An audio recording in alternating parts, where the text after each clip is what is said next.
Bulls Nation, welcome to another episode of Chicago Bulls Weekly. And in today's episode of Chicago Bulls Weekly, we are going to go and take a deeper dive in how this week for the Chicago Bulls is going to look like, as well, and of course, as usual, as some previous games. And overall, the Chicago Bulls has had a pretty okay week for the majority. However, is okay good enough leading towards the end of the season? We're going to be talking all about that and more in this episode of Chicago Bulls Weekly. So without further ado, it's time to talk about the Chicago Bulls once again.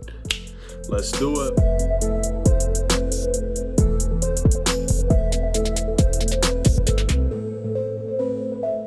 What's going on, everybody? It's the Aidan Sports Show, and welcome back to another video. Today, we've got a Chicago Bulls related video, and this one is once again another episode of Chicago Bulls Weekly. For those who do not want or who do not keep up with every single game reaction, this is going to be a summary of the Chicago Bulls previous week, discussing the results, the importance of those results, and overall how well we played, as well as the future games that we have to look forward to in the upcoming week, while also giving awards to the must improve player, the sixth man of the week, and the player of the week. So overall, one of those awards you don't want to get, and the other two, I think most players would pretty much appreciate getting that award. But again, before we get started, please like and subscribe to the Aidan Sports Show YouTube channel, turn notifications on, and let me know in the comments below your thoughts about the Chicago Bulls last week and overall towards the end of the season. It's coming very, very close. There is not a lot of games left to talk about for the Chicago Bulls, and it's all going to end very soon. This season is very close to being over. And whether or not we make the play-in tournament or not,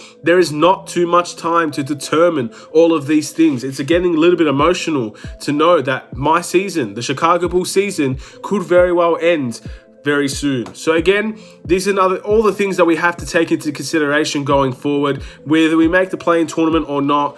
Again, it is still, it's been a wild ride, hasn't it? But again, it's not over yet. So let's just talk about the previous results. The season is not over, and I don't want to act like it is, because at the end of the day, it just isn't. So last week for the Chicago Bulls, we played 4 games, and these 4 games are extremely vital games that definitely can lead towards, I guess, the end of the season results, where we're going to finish, where we're going to be placed, and whether or not we make the play-in tournament, and if we have a shot in the playoffs for the Chicago Bulls. So the first game of this was against the Boston Celtics.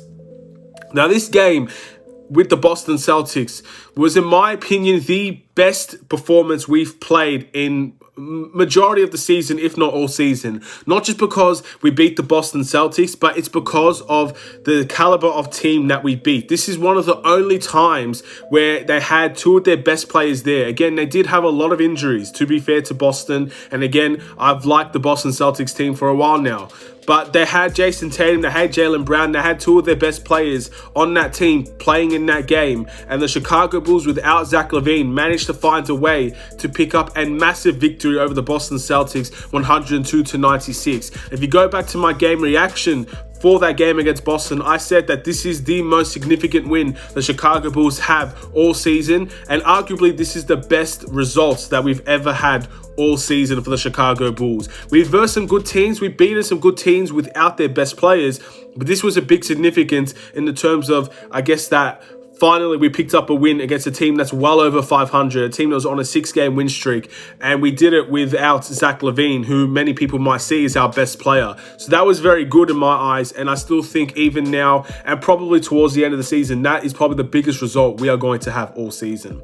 But then we threw it all away in the next game against the Cleveland Cavaliers, where we did not show up to play. We showed up and became the meme of the NBA, embarrassment to the NBA, and most importantly, an embarrassment to themselves and to this team. And I'm not afraid to say that with an open heart and with my chest out, because I know that performance against the Cleveland Cavaliers, where we lost that game 121-105, was bona fide awful. absolutely awful. And I'm not going to sugarcoat it, and I'm not going to describe it as anything other than that. It was absolutely dreadful, that game against the Cleveland Cavaliers. And many people see this game as the end of the Chicago Bulls season in many ways. This game solidified that maybe we don't have enough to make the play-in tournament with or without Zach LaVine. Again, all of that's to be determined, but many people saw that game as the end of the Chicago Bulls season. But then we versed the Charlotte Hornets with no LaMelo Ball, no Gordon Hayward, and the Chicago Bulls, again, without Zach LaVine, took advantage of the Charlotte Hornets in a victory 108-91. And this was, again, one of the better performances I've seen from the Chicago Bulls in quite some time. We limited their offense dramatically, and the Charlotte Hornets' way that they played defense on us was very, very, very poor in my eyes, and we took advantage of all the switches that they made. And that was the key difference in the game. We capitalized on the mismatches while they did not capitalize on ours. That was the biggest part of that game.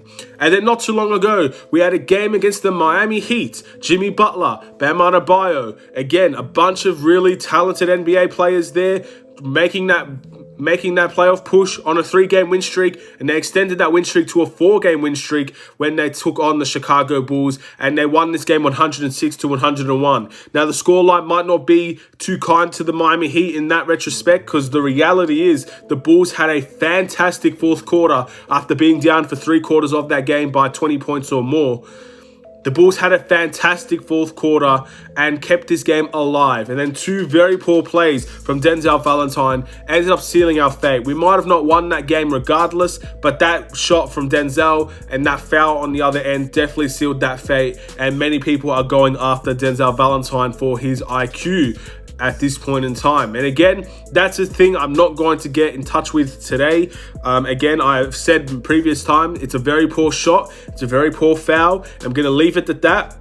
I don't have enough time to go and roast these players with separate videos. I'm just too busy for that at the moment. But in the end, if you're asking me what I think about Denzel Valentine at this point in time, I think that if you don't get more intelligence than what you showed in that last quarter, then you might not be a Bull for very long. That's all I'm going to say. I like Denzel Valentine. I like his confidence. I like his attitude. But in the end, you need to take better shots and you need to have a much better IQ than what you showed in that game.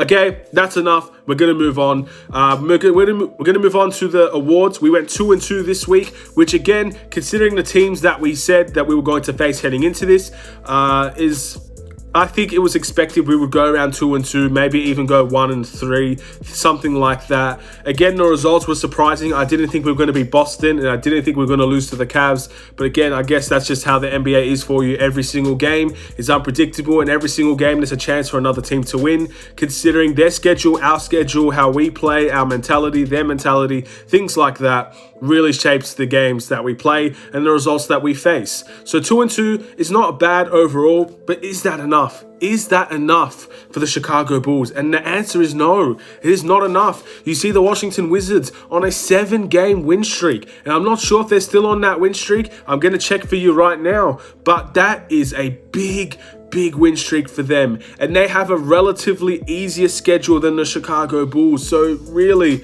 2-2 is just not enough. And I understand that it's very hard. Elite teams sometimes don't go 3-1 during the week. But my goodness, we're going to need some miracle performances if we're going to pull this off. And we're going to really take over the Washington Wizards. In my opinion, the Raptors have a ridiculously hard schedule. I don't see them as a team that's going to push for it. But in the end, maybe that the 9th seed will be something that could be available for the Wizards or the Chicago Bulls as well. So again, there are opportunities here. And I'm not going to deny that there are opportunities here, but I've said this from quite some time now. I think the position we're going to remain in is 11th, but I hope the Bulls prove me wrong. Now going into the awards, the 6th man of the week, player of the week, and the one that you don't want to get, the must improve player of the week. And once again, I think you all know who's going to get the must improve, and I'm going to target, you already know who he is, Denzel Valentine. Now, Denzel Valentine, look, to be fair, in the 4th quarter against the Miami Heat, he played very well outside of the 2 possessions that cost us the game. And it's as simple as that. In the end, people have brought up clips of Denzel Valentine really struggling for the Chicago Bulls, struggling in I think it's the Drew League or the Drew League. I'm not sure what it's called, to be honest.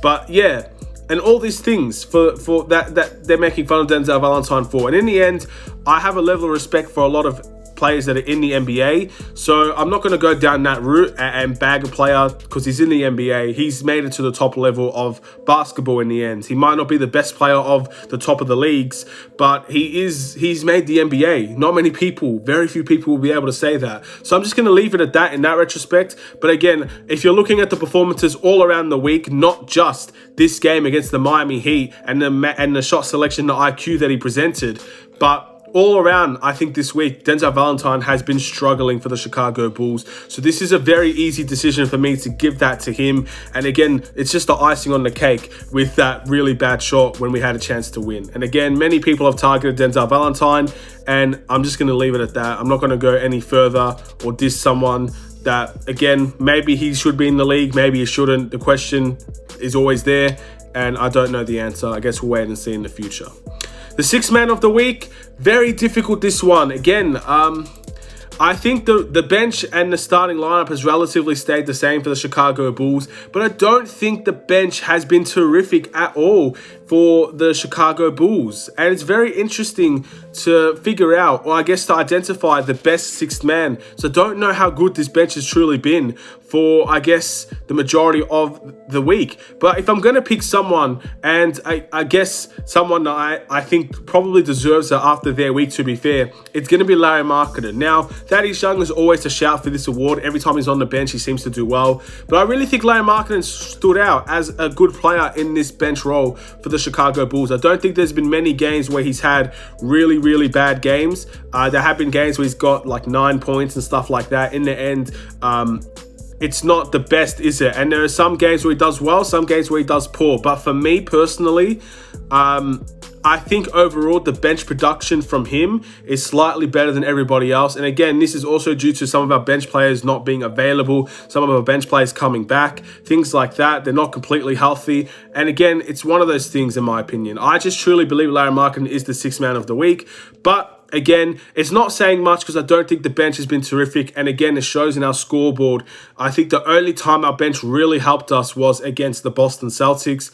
And I guess in a way against the Charlotte Hornets as well. And again, those were two of our better victories throughout the week. And the player of the week, very easy this one as well, Nikola Vucevic. I want to give a huge credit to Kobe White for having the week that he had it as well. But in the end, Nikola Vucevic, the All-Star, this is a very much expected award from him in my eyes. Again, he's the center that could do everything offensively and defensively. He's not the best, but he's definitely underrated for many people, and he's underrated in my eyes as well. And again, he's been crucial part to the Chicago Bulls in the way that we play. And I don't think this is any question, without a shadow of a doubt, he is my player of the week. I got through those pretty quickly. In the end, it's just very interesting to see how things change over the course of a few weeks. Something I've noticed, Larry Markkanen for a few weeks now has been my must improve, and now he's getting the sixth man of the week. It's just very interesting how the weeks go and how, I guess, players' performances change within the week. And maybe next week, Larry Markkanen goes back to must improve. It just really is an astonishing thing to see in many ways. Not necessarily always a bad thing, but definitely surprising sometimes to see players and how their performances shift over the course of the week. Very interesting.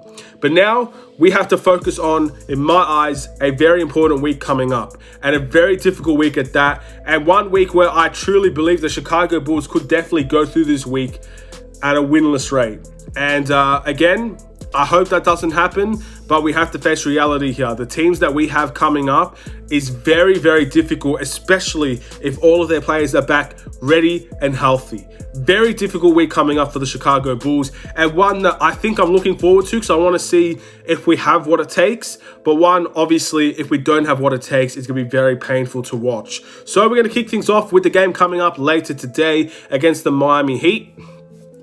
A rematch in the first game. I want to see the Chicago Bulls compete for all 4 quarters. I don't want to see us coming back from a 20-point deficit. In the end, the Miami Heat had a back-to-back in that game. So I'm expecting Miami to play a lot better in this game than how they played in the last game, which means the Chicago Bulls are going to have to raise their level up even more if they're going to compete with the Miami Heat. Again, something we're going to have to wait and see about. It's not going to be a defiant win, in my opinion, for the Miami Heat. I think there's always a challenge there. The Miami Heat like to keep things close, and in the end, we've seen they could give away big leads, or they can at least we can at least catch up if they do get a big lead. So we're gonna have to wait and see how that game goes. I wouldn't question the Bulls out, but to say that we're gonna win this game, very unlikely. And then we've got the New York Knicks. This is going to be a very interesting watch in my eyes. Again, the New York Knicks, one of the better defensive teams in the NBA, and they've been on a pretty good win streak, according to my knowledge as well. I believe a 9-game win streak for the New York Knicks. So again, you can't discredit their performances as of late. Maybe by the time they have the Phoenix Suns, I believe, soon. So maybe their win streak would come to an end there. If not, then they're going to be coming to the Chicago Bulls team in an extremely hot fashion. They're going to be coming ready to go for that game. So again, we've beaten the Boston Celtics with a 6-game win streak. So I wouldn't put it out of the question to beat the New York Knicks. But once again, that's a very difficult game in my opinion. We beat them before. Let's see if we can go and do it again. Hopefully things go our way in that game. Then the Milwaukee Bucks. Again, last time we versed the Milwaukee Bucks, we got blown out. If they have all of their better players back in this game, extremely difficult game in my opinion. And again, this could be the sign of things to come, because we do have them in our last game of the season, I believe, as well. So we have them twice. So again, very difficult matchup. And if they have all their better players, we could definitely be in jeopardy in that game. And then the last game of the week is against the Atlanta Hawks. These two games are back-to-back. Again, we seem to have a back-to-back every week these days, so nothing out of the ordinary there. But yeah, Atlanta Hawks, if they have Trae Young back, it seems like the Atlanta Hawks are one of the only teams to truly expose us for our terrible defense. In the end, we can manage to hide some of our defensive woes against some other teams, but it seems like the Atlanta Hawks always makes us look like a really bad defensive team. And again, you have to give credit to the way that they play offense as well. So that's a very difficult game for the Bulls. And if you go by the last two performances, there's a chance to beat the Atlanta Hawks. We did have a 13-point or so lead against them, but if they turn things up, I don't know if the Chicago Bulls will have enough to respond. In the end, very difficult games. I want one win out of the last 4. I hope we could get an evenly spread of 2 with difficult games, but I just don't know if we're going to get there. And I'm just being honest, guys. I know if you don't like that, or if you think that I'm being negative or whatever, it's just the honest truth. If you think that we're going to win all 4 games, great. And by God, I hope you're right. I hope we do win all 4 games.